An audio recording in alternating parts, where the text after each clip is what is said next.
नमस्कार, मी फराह खान. तुम्ही बघता महाराष्ट्राचा number 1 Marathi news channel news 18 Marathi, आवाज महाराष्ट्राचा.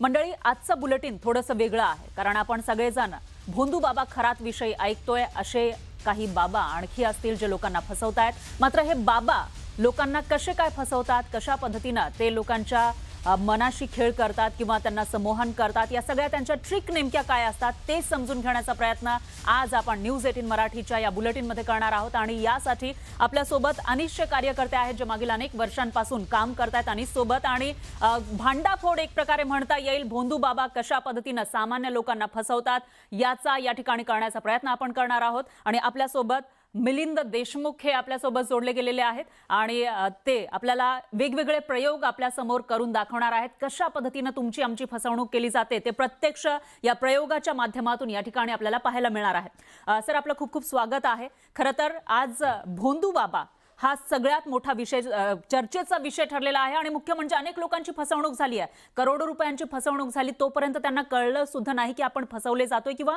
लुटले जातोय. तर या सगळ्या परिस्थितीमध्ये एक सगळ्यात मोठा प्रश्न माझ्यासारखे जे लोक आता आपल्याला बघत असतील त्या सगळ्यांच्या मनामध्ये उपस्थित होतो, तो म्हणजे हे बाबा लोक नेमके कसे फसवतात. सर्वप्रथम मी IBN लोकमतला धन्यवाद देतो, ज्यांनी ही मला संधी पण दिलेली आहे आणि लोकांपर्यंत हा विषय नेलेला आहे.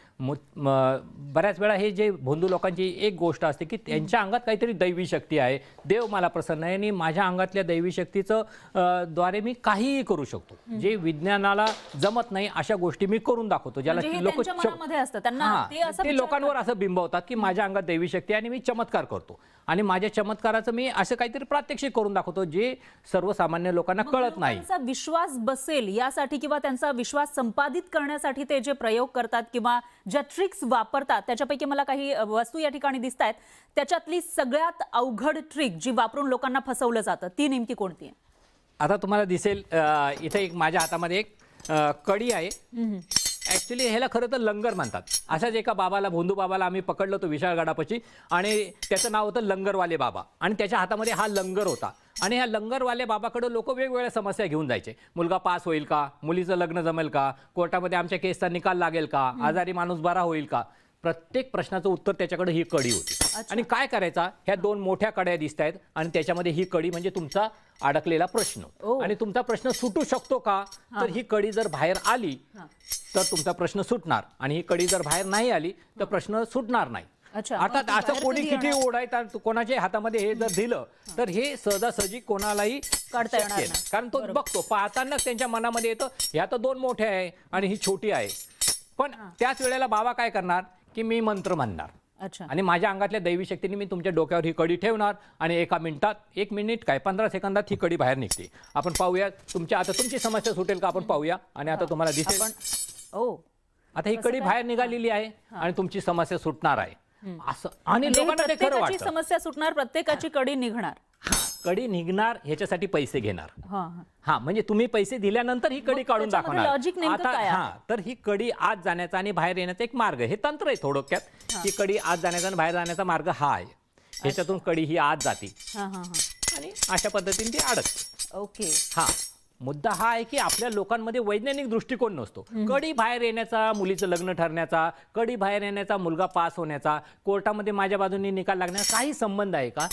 आणि अशाच वेगवेगळ्या गोष्टी केल्या जातात. त्याच्यामध्ये आता आपण काय प्रयोग दिसत आहेत, पण याच्यामध्ये आता आपण खरात विषयी बोलतोय, त्याने अनेक लोकांना गंडा घातलेला आहे. म्हणजे आपल्याकडे दैवी शक्ती आहे, एवढंच काय तर नागदेवतेचं दर्शन घडवणार असा दावा सुद्धा केला होता आणि एक तक्रारही आता दाखल झाली आहे की 5 कोटींना त्या व्यक्तीला फसवलेलं आहे. मग हे नेमकं कसं, जे चमत्कार दाखवतात ते नेमके कसे शक्य होतात?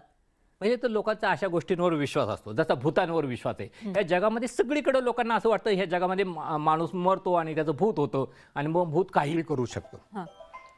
तर ह्या जगामध्ये कुठेही भूत नाहीये. मग भूताच्या नावाखाली फसवणूक होती का नाही, तर तो पण आपण एक चमत्कार पाहू शकतो. की आता मी तुम्हाला इथे एक हे दिसतं आहे की हे भूत आहे असं सांगितलं जातं.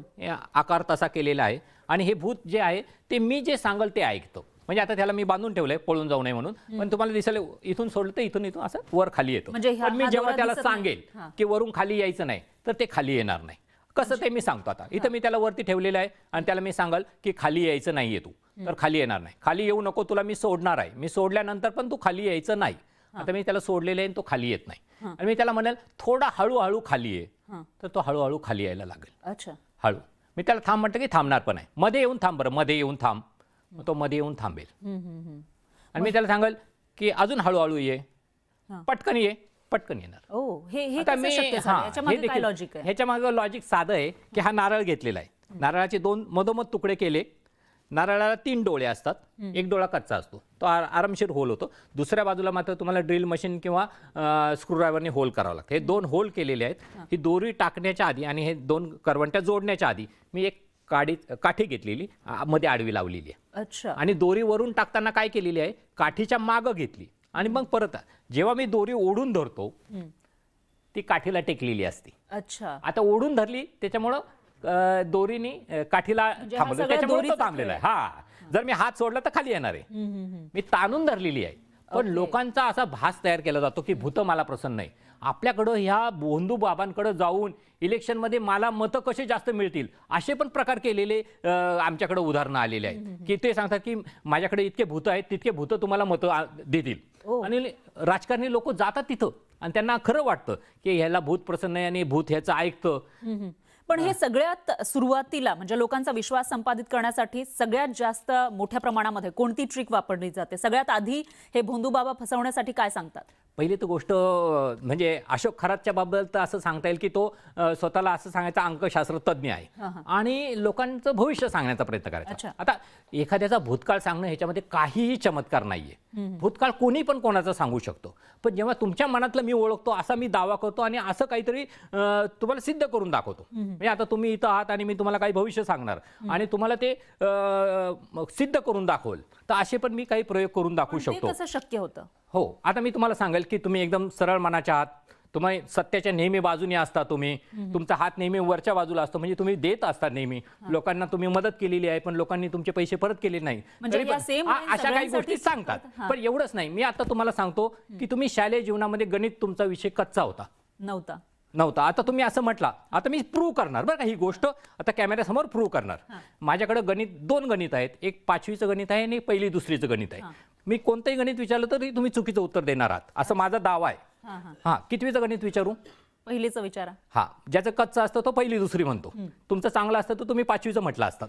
पण ठीक आहे, 1ली 2रीचं नाही, 1ली 2रीचं. आता तुम्ही 1ली 2रीचं म्हटलं, 1ली 2रीचंच विचारणार. पण तुम्ही 10 सेकंदात 15 सेकंदात 1ली 2रीचं उत्तर द्यायला पाहिजे, आहे की नाही? 1.5 पैशाला 1.5 आंबा, 7 पैशाचे किती आंबे? 7 पैशाचे 5 आंबे. हा, 7 पैशाचे 5 आंबे. टाळ्या वाजवा स्वतःसाठी. मी असं म्हटलं तर 1.5 पैशाला 1.5 आंबा, 7 पैशाचे किती आंबे? तुम्ही 5 म्हटलात. आता हेच गणित मी तुम्हाला परत सोप्या पद्धतीने विचारतो. 1 पैशाला 1 आंबा, 7 पैशाचे किती? 7. हेच विचारलं होतं 1.5 पैशाला 1.5, पण तुम्ही चुकलात, कारण तुमचं गणित कच्चं आहे, कारण तुम्हाला भूतानी झपाटलेलं आहे.